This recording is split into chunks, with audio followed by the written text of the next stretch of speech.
Imagine the moment when you find out that everything you've been told about the most important event in human history may be an incomplete version, not by lies, but by carefully selected information filtered through the interests of the authorities. This is exactly what happens when we begin to explore ancient Ethiopian texts that have been kept in mountain monasteries for more than 2 millennia, far from the influence of Rome and its political ambitions. I've been thinking for a long time about how to start this story, because this is not just a historical study. This is an invitation to rethink the foundations of the faith that unites more than 2 billion people on the planet. And it all starts with one simple question. What if the 4 Gospels that we know are not the complete story, but only part of it? When most people think of ancient Christianity, they imagine Rome, Constantinople, majestic cathedrals with golden domes. But there is one country that almost no one remembers in this context, although its role in preserving true Christianity may be much more significant than that of Europe: Ethiopia. A land surrounded by mountains and deserts that served as a natural defense against invaders. A land that the Roman Empire could never completely conquer and subjugate to its will. And it was precisely this geographical isolation that allowed Ethiopian Christianity to develop completely independently of Roman influence. When I first learned about this, I was struck by a simple logic. If Rome rewrote the history of Christianity in accordance with its political interests, then the only place where the original version could have been preserved was a place that Rome could not control. And Ethiopia was such a place.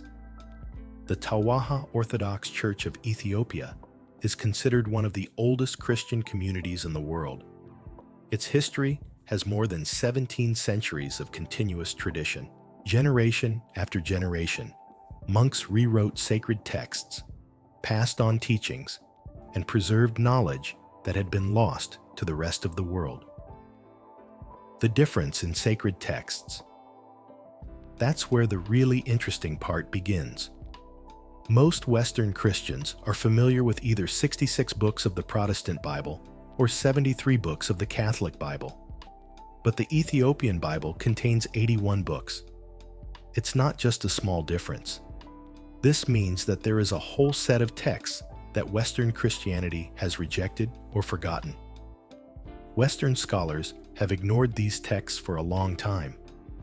They found them strange, written in the Ge'ez language, which only a few understood. They considered them folklore, legends with no historical value. But they were wrong. They were completely mistaken. When archaeologists began to carefully study ancient Ethiopian manuscripts, such as the famous Germanic Gospels, they made a startling discovery. Radiocarbon dating has shown that these manuscripts date back to the 4th century AD. This means that they were written before the Council of Nicaea in 325, at which Constantine and his advisors officially established which texts were considered canonical and which were not. Think about it for a minute. The Ethiopian texts are older than Rome's official decision on which version of Christianity is correct.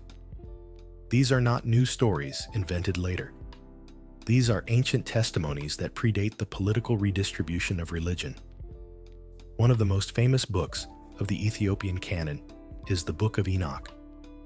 Its name is mentioned in the New Testament, but it was later excluded from the Western canon. Why? Because it tells a story that was too disturbing for the early church leaders. This story begins with celestial beings called guardians. These creatures descended to earth and entered into romantic relationships with earthly women. Their offspring were the Nephilim, a race of powerful beings who possessed supernatural powers. But this is just the beginning. These fallen angels shared forbidden knowledge with people. They taught people how to create weapons, cosmetics, and practice dark magic. The story is full of unpredictability, mystique, and disturbing details. Why did Rome want to forget this story? Because it didn't fit the image of a calm, orderly religion that they were trying to create. Rome needed a religion that was manageable, predictable, and supportive of their rule. The story of the fallen angels and their offspring was too wild, too uncontrollable. But Ethiopia has kept this story alive. She passed it down from generation to generation, preserving the memory of what happened before Rome rewrote history. Another important text in the Ethiopian Bible is the Book of Jubilees, also known as the Little Genesis. According to this book, Moses received the message on the sacred mountain. The Book of Jubilees rethinks the story of Genesis, adding new details and rearranging the narrative. But the most interesting thing is the introduction of an excellent solar calendar, which contradicts the calendar of the Roman Church. It may seem like a small thing, but it was a huge threat to Western rulers. The unified calendar was a control tool. If people celebrate holidays on different days, if they follow different time cycles, it means that they are not completely subordinate to the central government. Rome understood this. Therefore, they insisted on a single calendar, a single way of counting time. It wasn't just a religious detail, it was a political strategy. Language as the key to truth. Here we come to something really important. The language in which the Ethiopian texts are written is Ge'ez, a Semitic language. And it makes a huge difference. Jesus spoke Aramaic, another Semitic language. But the Western Gospels were written in Greek, the language of the Roman Empire. This means that Western texts have passed through the filter of Greek culture, Greek philosophy, and the Greek way of thinking. Ethiopian texts, written in a language similar to that of Jesus himself, may contain a more accurate presentation of his teachings. They are less polluted by Greek and Roman culture. They are closer to the original. It's like the difference between a direct translation and a translation that has been translated back and forth several times. Every time something is lost, something is distorted, something is added in accordance with the interests of the translator. In the Western versions of the Gospels, the period after the resurrection passes very quickly. Jesus appears several times, shares a meal with the disciples, gives a blessing, and then ascends to heaven. All this takes literally a few pages of text. But the Ethiopian Bible depicts this period in a completely different way. It's much longer, much more significant. It's not just a brief appearance and disappearance. Jesus remains. He walks and talks with his students. For 40 days, he transmits important teachings to them with great authority and intent. Why is this so important? Because these 40 days contain teachings that Western Christianity has almost completely ignored. The Book of the Covenant, the voice of the Divine King. The Book of the Covenant, also known as Mashafeh Hadan, contains the teachings of Jesus during these 40 days after the resurrection. And here, Jesus appears in a completely different way than in other texts. In Western Gospels, Jesus is often portrayed as a gentle teacher who preaches love and forgiveness.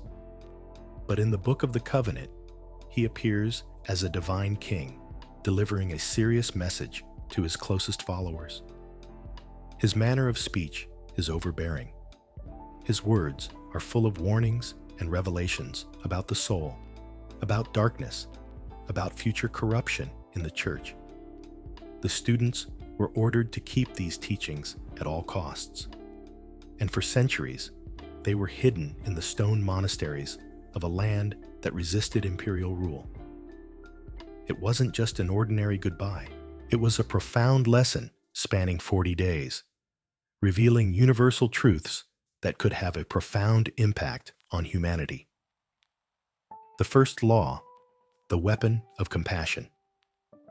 The first teaching that Jesus conveys in the Ethiopian texts concerns weapons and power. This is very important for understanding how his teaching differs from what Rome later created. Jesus tells his disciples that his Father's weapons were not created by humans, but by compassion. This is a simple but revolutionary statement. In a world where religious wars were commonplace, where blood was shed in the name of faith, Jesus tells his followers not to resort to violence in his honor. This is not a directive for military action. It is a call to tenderness, to compassion, from a being who has just conquered death. He then proceeds to a lesson that completely changes the concept of faith. According to him, the Spirit will be the source of their power. The heart will be their place of worship. Love will be their guiding principle. These simple words have a deep meaning. If the heart is a true place of worship, then what is the significance of the majestic structures of stone and gold that will later be built in his honor? If love is the only law, then what does this mean for the complex rules and rigid distinctions that will later divide his followers? The Didache, the doctrine of simplicity and justice. There is an ancient text in the Ethiopian canon called Didache, which means teaching. Although this text is found in other ancient traditions, the Ethiopian version contains unique details that are not found anywhere else. It is a gentle but authoritative guide offering clear instructions for creating a different type of community. Instead of glorifying power or wealth, the message in the Didache criticizes and questions these concepts. The text subtly criticizes a rich, organized religion, emphasizing the importance of simplicity, humility, fasting, prayer, and distancing oneself from greed and corruption. Instead of the value of wealth and power, the faith presented here focuses on inner peace and righteousness. Jesus warns against imitating future religious figures who exploit the poor while flaunting their luxurious clothes. This serves as a warning for our time. This is a gentle but profound observation about the gap between comfortable spiritual leaders and the struggling people who depend on them. According to the stories of the monks guarding these manuscripts, this teaching was considered dangerous by influential people in the future. Because if the public had access to this teaching, they could understand that the true kingdom of God is not meant to be established through wealth or power, but rather to flourish in the heart of every human being. The concept of two flames. The teachings found in ancient Ethiopian texts after the resurrection go far beyond simple advice or gentle warnings. They delve into a vast and deep realm that seems almost otherworldly. It is often overlooked that these writings offer a spiritual perspective different from Western Christianity. This unique perspective begins with an exploration of the concept of death.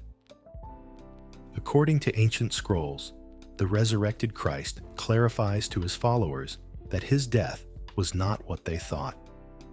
He enlightens them with the concept that death is not the end, but rather a change of clothes. The body is like clothing, temporary and replaceable. When the body decomposes, the spirit remains. This fundamental concept completely changes the perspective of life. Instead of waiting for the only resurrection at the end of time, attention is shifted to the eternal life of the spirit. The material world is considered as a temporary portal, not a permanent place of residence. He then passes on a lesson that seems reminiscent of ancient Oriental customs. He explains that each person has two inner flames. One flame rises to enlightenment, and the other descends into darkness. Every thought, word, and deed feeds one of these flames, defining the spiritual path that a person follows. It paints a portrait of an existence in which people are constantly shaping their own spiritual destiny. There is no way to escape this reality. Every day, one of the inner flames is fed. This emphasizes the importance of personal choice in shaping one's spiritual path, rather than attributing it to distant forces. The walking dead, people without a spirit. One of the most frightening concepts in the Ethiopian canon is the idea of walking death, which refers to people who look alive on the outside but lack spirit on the inside. Living without a spirit is like living in a silent tomb, where people let their inner flame go out, filling their emptiness with pride, wealth, or power. Although these people may seem alive on the outside, they are actually empty on the inside. This concept may be disturbing, but it resonates with modern society. Despite their strange nature, these concepts eventually lead to an even more startling revelation. When I first read about it, I was struck by the accuracy of the description. This is not just a philosophical abstraction. This is a description of the condition that we see around us every day. People who have accumulated great wealth, achieved high power, but at the same time lost everything that makes life worthwhile. They walk among us, but they are dead inside. A double creation, God of light and architect of darkness. Inside the Book of the Covenant lies a revelation that resonates powerfully, the concept of a double creation. This belief is one of the most unexpected aspects of Ethiopian folklore. According to Christ, there is a Father of light, the supreme source of all life, as well as a secondary creator called the architect of darkness. This second creator is portrayed as blinded by his own pride. Although he is responsible for creating the physical world, this world is perceived as an illusion. Although it is visually appealing, it is devoid of substance. In this realm, truth and falsehood coexist, and a person's soul can easily get lost. This image is very reminiscent of the ancient concept of Gnosticism, which suggests that the material world is imperfect and our souls are trapped in it. In this perspective, the creator of illusions has power over earthly possessions such as wealth, power, empires, majestic structures, and fear. Those who align with him can achieve wealth and influence, but they do so in a realm that is only partially authentic. The risk is that future civilizations may confuse this deceiver with the true divine essence. Early Roman leaders made efforts to eliminate a certain belief that they considered very threatening. They waged wars with those who held this belief and even destroyed written records of it. However, in 1945, an interesting discovery was made in the Egyptian Nag Hammadi desert. A jar containing forgotten texts that all had a common theme: the idea that the creator of the physical world was not the supreme God, and that Christ was sent to liberate humanity from the confines of this lower realm. This particular belief has long been condemned as a serious heresy throughout history. Despite this, it reappeared in the Ethiopian canon, quietly preserved for generations. The war that is being waged inside. In a document known as the Heavenly Scrolls, Jesus reveals the ultimate secret to help his followers in their internal conflict. He explains that each person is accompanied by two invisible beings. One thing is a guardian angel who guides the soul towards enlightenment. The other is a deceiver who pulls the mind towards doubt and chaos. These hidden companions accompany every person from the moment of birth to his last breath. A subtle war is raging in the depths of every thought. He explains that people must personally participate in this battle, as no outside influence such as a temple, leader, or ritual can interfere. The internal conflict between positive and negative forces occurs within oneself, and only a conscious mind can choose the right path. This teaching has profound implications. It says that salvation cannot be bought. It cannot be obtained from a priest or a church. It cannot be earned through rituals or donations. Salvation is the result of personal choice, personal struggle, and personal enlightenment. This explains why Rome was so eager to forget these teachings. Because if people realize that they are responsible for their own salvation, that they must choose between light and darkness every day, then they will not need the church, priests, or hierarchy. They will be free. Only those who comprehend the inner light within themselves can transcend the illusory world created by deceptive influences. Now, we come to the most controversial and hidden text of the Ethiopian tradition, a text that has been suppressed, criticized, and hidden for many years. This is a text that can completely rewrite what we think about Christianity. This is the gospel of peace. This gospel is missing the most significant event in Christianity. According to this manuscript, Jesus does not meet his fate on the cross. Instead of death and resurrection, the narrative presents an alternative scenario. It tells us that after his betrayal, Jesus secretly fled Jerusalem. He retreated into the desert, imitating the ancient prophets who sought solitude and enlightenment away from worldly distractions. During this time, he continued to teach for many years. His death was not painful. His resurrection did not happen on the third day. He simply continued to live and spread the teachings of harmony and balance. The message of the living Jesus is one of tenderness and sincerity, emphasizing a way of life rather than establishing a new religious doctrine. His teachings focus on love, simplicity, healing, and unity. He calls the earth a nurturing mother and God a caring father. He calls rivers cleansing angels and trees life-giving angels. In this narration, he bestows blessings on those who sow seeds, suggesting that planting is a divine act. When he walks barefoot through the fields, he embodies a compassionate and humble teacher, illustrating that paradise is not a distant place, but rather present in how a person interacts with the world. Why was this message dangerous? Why is the message of peace considered the most dangerous teaching? Why was it hidden? Why was he suppressed while the story of the crucifixion was spreading all over the world? That's where the influence of the past becomes apparent. In the 4th century, the Roman Empire began to fall apart. Emperor Constantine was looking for a unifying force to maintain control over the entire empire. He was looking for a single dominant faith, the message of the teacher, who preaches that the heart is the highest sanctuary, love is the highest law, and nature is a reflection of the divine, does not contribute to the development of the empire. Such a message promotes independent thinking, rather than dependence on religious figures, religious institutions, or rulers. But a narrative centered on a dying hero is very effective at asserting power.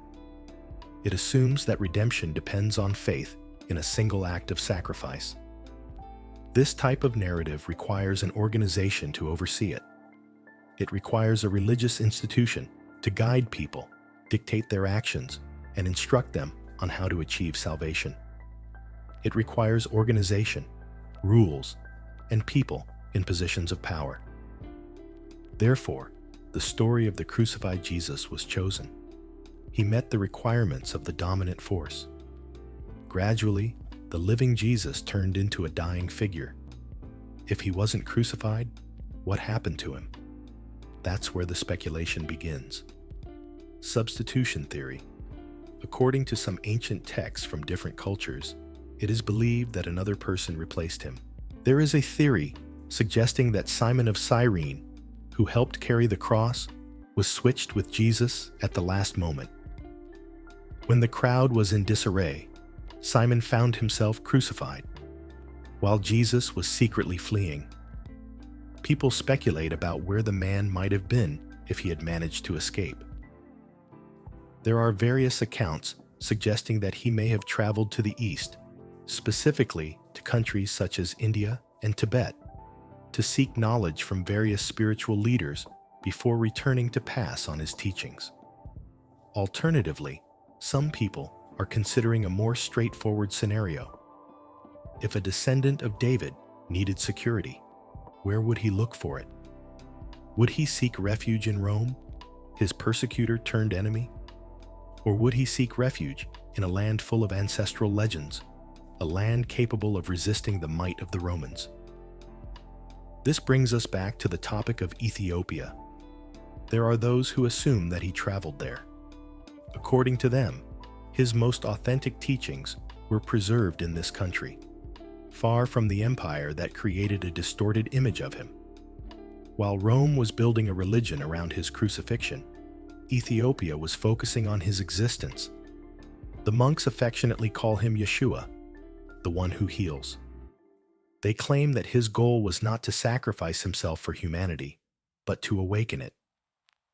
Why did Ethiopia end up being the chosen land to preserve secrets that contradict the widely accepted narrative for centuries?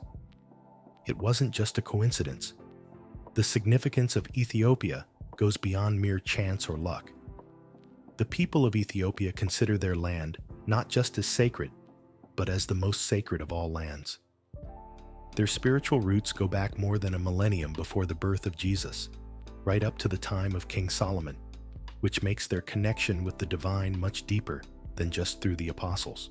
The Queen of Sheba, also known as Makeda in Ethiopian folklore, traveled from Africa to Jerusalem to visit Solomon, not only for political reasons, but for a deeper connection.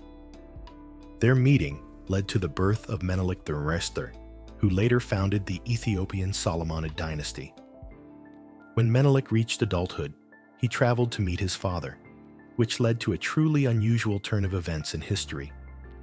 He returned with a valuable item, according to Ethiopian customs. He or a member of his party appropriated an incredibly powerful relic mentioned in religious texts, the Ark of the Covenant. The belief is that it was stolen from a temple in Jerusalem and taken to Ethiopia, where it has remained for centuries. Presumably, he is currently in a modest church in Aksum. A single monk who abstains from relationships is assigned to protect him. His sole purpose is to protect this revered artifact during his lifetime. This story is not made up to attract visitors. This belief is the basis of their religious principles. If this practice is truly authentic, then Ethiopia is superior to just being a Christian country. According to them, it is turning into the true Israel. At a time when Rome revered many deities, Ethiopia saw itself as the guardian of God's covenant, the protector of a sacred entity capable of changing the path of humanity. The Ark of the Covenant, more than just a container. Some believe it's just a fancy container for the 10 Commandments, but others suggest it has a more sinister nature. According to the scriptures, he has the power to devastate armies, destroy cities, kill people instantly, and serve as a bridge between heaven and earth. Some people speculate that the Ark was not just a sacred artifact, but a powerful tool, a forgotten invention of ancient times. If this is true, then Ethiopia has guarded this power for almost 3 millennia. This brings us to a remarkable point. Ethiopia stands out as one of the few countries in Africa that successfully resisted colonization. While the European powers claimed territories and subjugated the population, Ethiopia remained independent. In the late 1800s, they defeated the Italian military in the Battle of Adva. Some attribute their victory to their courage, might, and cunning tactics. However, some speculate whether there was also divine protection surrounding the nation that guarded the Ark. The story is getting more complicated. Ethiopia was ruled by the Solomonid dynasty, founded by Menelik, for almost 3 millennia. This dynasty holds the record for the longest continuous line of monarchs in the world. They claim to be direct descendants of Solomon and the tribe of Judah. In addition, it was said that Jesus had a connection with this lineage. This gives rise to an unexpected hypothesis. According to the Ethiopian royal family, they were related to Jesus. Consequently, they viewed themselves not as outsiders to religion, but as the keepers of its most ancient secrets. Is it possible that Christianity, practiced all over the world, is not an authentic form? Maybe the version approved by Rome was adapted for the purposes of power and governance. Could the true teachings have been preserved in the mountains and monasteries of Ethiopia without the intervention of rulers or councils? These questions are based on tangible evidence, not just fiction. The collection of 81 books in the Ethiopian canon is specific. The ancient Garish Gospels, which predate all Western writings, are factual. The presence of the Ark in Aksum is a genuine belief that influences their sense of identity. The monks at Lake Tana, who continue to read scrolls written 1,000 years ago, are authentic. When asked about preserving these ancient texts, one monk explained that they do so because the texts still have meaning. It is only in this modern age that people are beginning to understand the meaning of these ancient customs. Scientists are just beginning to unravel ancient texts, leading to the realization that Christianity, as we know it today, could have been modified by the Romans to suit their imperial interests. In contrast, Ethiopia has quietly preserved a more authentic form of Christianity, one that dates back to the origins of the faith and remains uncontaminated by external influences. The Book of the Covenant, preserved in Ethiopia, contains a prophecy about the end of time. According to this prophecy, the lost words will reappear, and the spirit will be rejuvenated from the desert regions of Ethiopia. It ends with a message attributed to Jesus, not about a physical return, but about a return to authenticity. Maybe the true resurrection is not a figure appearing in the sky, but a long hidden truth emerging after centuries of concealment. This truth has been kept secret and passed down through the ages. This is a truth that humanity can now be ready to face. Why it matters today. In a world where religious conflicts continue to tear societies apart, where people kill each other in the name of faith, these ancient teachings offer an alternative path. They offer a vision of Christianity that is not based on power and control, but on love and inner enlightenment. They propose the idea that true faith cannot be imposed from the outside. It must be detected inside. That salvation is not a product that can be bought or sold. That true religion is not about following the rules set by people in power, but about listening to the voice within oneself. This is a revolutionary message, and that's why it was suppressed. Because if people understand this, they will no longer need hierarchy, priests, or organized religion. They will be free. As I conclude this story, I leave you with a question that everyone should ask themselves. What if everything you knew about the most important event in human history was only half of the story? What if the true message of Jesus, the message of love, inner enlightenment, and spiritual freedom, has been hidden from us for almost 2 millennia?